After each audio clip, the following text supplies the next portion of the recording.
Donc maintenant que notre scène est à peu près terminée, nous allons passer dans le type d'affichage. Donc je réexplique, au début j'avais montré celui-ci qui permet de gérer la transparence. Celui-ci va vous permettre de passer directement tout l'affichage en filaire. Celui-ci c'est celui par défaut, donc quand on désactive la transparence, qui permet de voir les surfaces quand on travaille. Le troisième, c'est ce qui va vous permettre de voir les matériels de votre géométrie, les matériaux on va dire quand même.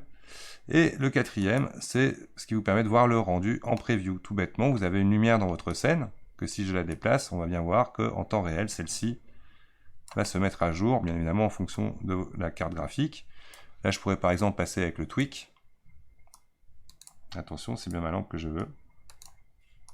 Voilà. Si vous avez du mal, vous restez avec l'outil déplacement.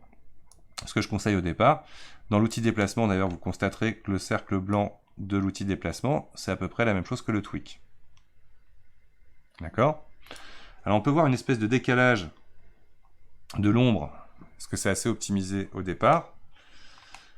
Tout bêtement, ma lumière sélectionnée, on pourra constater que cette lumière va avoir des paramètres.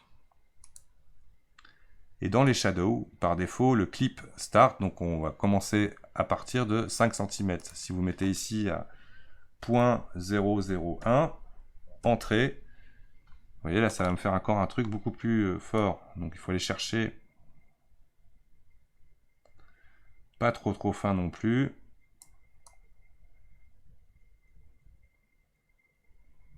Voilà, clip start, que voilà. Après, bien évidemment, il faudra venir augmenter les paramètres de qualité des ombres dans votre paramètre de scène. Mais déjà, sans forcer trop sur la machine, la lumière, en plus, vous pourrez lui demander d'avoir une autre couleur, une autre intensité. Les petits bonus de fin de vidéo. Vous allez pouvoir, dans la partie World Properties, choisir la couleur de votre arrière-plan. Et donc dans le bonus, surtout, vous trouverez dans Volume la possibilité d'ajouter une matière, donc dans Volume. Je clique dans le petit rond où il y a à gauche de None, et je rajoute le Principled BSDF, qui est tout simplement un brouillard. Oui, non, je me suis trompé d'ailleurs, c'est pas celui-là que je voulais, c'est le Principled Volume. Toc. Qui lui, du coup, avec sa densité à 1 par défaut, ben, on constate qu'on ne voit rien du tout à travers. Donc en baissant la densité, on va commencer à voir, et du coup, ça vous donnera un magnifique halo autour de votre lumière. Voilà, je vais laisser à 0,1. Identique, vos éclairages, clic droit, Copy Object.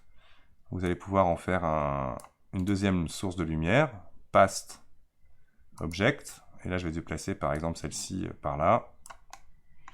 On va la mettre de l'autre côté du mur. En changer sa couleur à notre éclairage.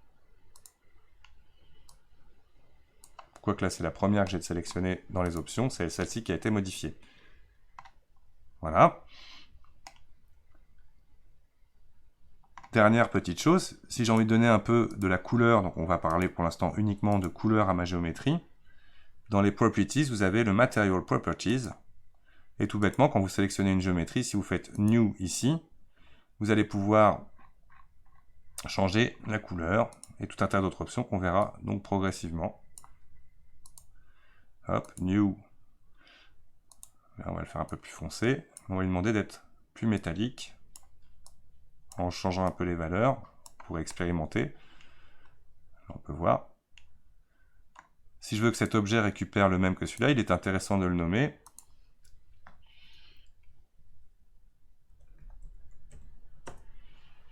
Et du coup, je sélectionne cet objet. Je vais tout simplement lui chercher l'objet métal. Lui, par exemple, on va le nommer sol. Et ainsi de suite. Donc voici les bases vraiment basiques pour prendre en main Blender. Donc je vous souhaite un bon tuto et je vous dis à très vite pour la suite.